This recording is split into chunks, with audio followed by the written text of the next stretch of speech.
During the committee's examination of the Auditor General's report for 2021 on Wednesday, the Chief Director of the Lands Ministry denied comments attributed to him that he revealed that the ministry and some state agencies employ the services of land guards to reclaim and protect state lands. He said, the news out there is that you said something. You're saying that you haven't said it. What did you say that they misinterpreted? What exactly I said was that the ministry since 2012 had contracted a company called Antioch Holdings. And this company actually is engaged in reclaiming land for government.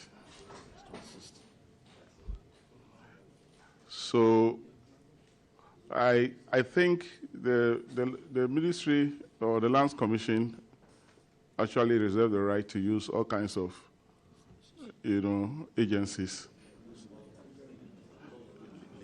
Are you saying that they can use land guards, all sorts of? That's what you're saying. Are you saying that they can use land guards? I said agencies. Land guard, I think land guard, Raja, unfortunately, is a terminology that all of us want to. Don't want to be associated with. I think we know what land guards are. They are illegal entities, ragtag illegal entities that operate and involved in all kinds of criminal activities. I can't imagine me saying that government uses land guards, to reclaim land. That cannot be possible. Chief Director, who is a land guard? I don't know. With the deepest respect, Mr. Chairman, I don't know what's a land guard. You are using land guard. We all know land guard. So I'm asking you, define land guard.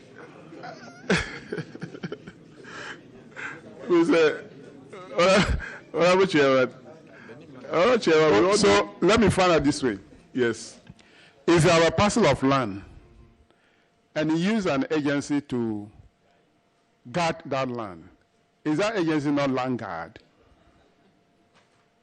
Registered land guard. You are using an agency to protect the land. Is that agency not guarding the land, so become a land guard? The chairman it amounts to say that the police who give us security in reclaiming and protecting government land could be referred to as a land guard. Yes, of course. Once they are guarding the land, they are land guard. The difference here is that these are people are lawfully given power to do that. Those illegal ones are the ones you are referring to. So anybody guarding land is a land guard. But those ones that we are talking about now are the illegal ones.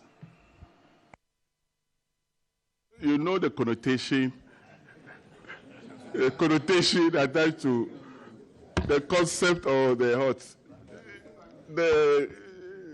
terminology, the nomenclature of land guards. And all of us in Ghana, just like we say Galamsey. Once we mention Galamsey, everybody knows that it's illegal mining. If you mention land guard within the context of Ghana, we all know what it means. So I think that is what we are trying to cure. So we cannot attribute that to our respectable, security agencies. It's unfair. And I personally take a very strong exception to that because I never mentioned this term land guard in my submission to the committee. Also at the Public Accounts Committee sitting, the College of Physicians and Surgeons, led by its rector, Professor Richard Adanu, admitted to facing difficulties in recovering the substantial debts of 18 million Ghana cedis owed by some medical institutions. So this amount here accrued at the point where institutions were supposed to pay the fees for doctors who came for the postgraduate training. Now, majority of these institutions are state-owned institutions, Kolebu Teaching Hospital, Konfanochi Teaching Hospital, and other Ghana Health Service facilities who sent the doctors for the training. So due to the fact there's a national need to produce some postgraduate doctors, we could not stop and say because the institutions haven't paid the fees, these doctors are not going to be trained, because in a sense would be working against national development. The Legal Aid Commission also appeared before the committee to address questions related to unplanned procurement expenditures, which were found to be in violation of Section 21 of the Public Procurement Act, Act 663. According to the audit report, the management authorized the procurement of goods and services worth over 500,000 cedis in 2018 and almost 200,000 cedis in 2019 without including them in the Commission's procurement plan, including the procurement of local consultancy services. I am aware, and I consulted the former accountant, who is not too well, so I want to believe that it has to do with their meetings and seminars and public sensitization. That's why they usually classify them as local consultants. How long have you been at post? A year and few months. Yes.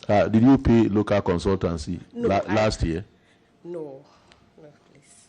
You didn't? No, please. What about 2022? You didn't pay anything like that? No, it's not part of our budget line, so I don't.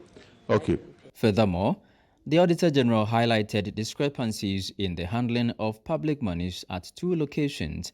According to Regulation 50 of the Public Financial Management Regulations 2019, all public monies collected should be paid in gross into the public funds account, and disbursements should only occur as provided by an enactment. However, two bonded cashiers, one in Bole and another in Sola in the Upper East region, failed to lodge more than 125,000 cedis and 29,000 cedis in revenue, respectively. The Director of Commercial Operations at NEDCO, Hashim Idrisu, revealed that one of the cashiers had absconded with over 100,000 cedis in revenue. Yes, Mr. Chairman, that person is not within the jurisdiction, so we are working with the security agencies to try and locate him. That has been the difficulty. And how much is involved here? His amount is 115,000. It was 119,000, but we recovered 5,000. The Public Accounts Committee is set to continue its sittings on Thursday, July 20, with representatives from the Communications and Interior Ministries scheduled to appear and address pertinent matters.